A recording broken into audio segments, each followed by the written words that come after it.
The third and final interest rate cut of the year. I'm Atrell Nashar in Washington with why it might be the last one until spring.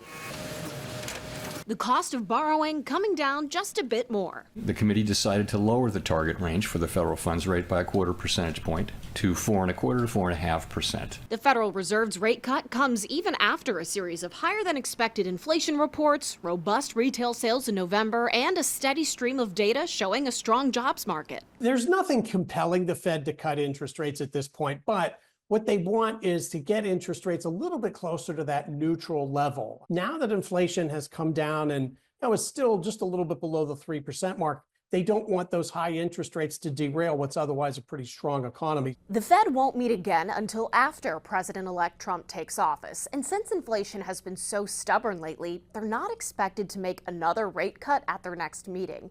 And that could make Trump even more vocal about his disdain for Chair Powell, who he hand-selected for the job in 2017.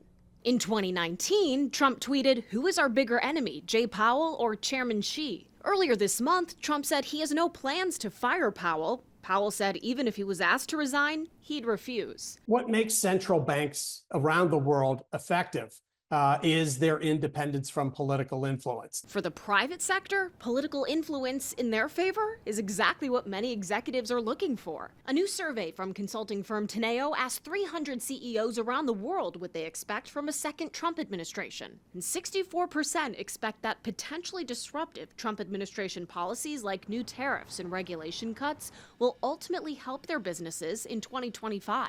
But as the Fed proved Wednesday, future economic conditions are never a sure thing. We're not on any preset course. In Washington, I'm Atrell Nashar reporting.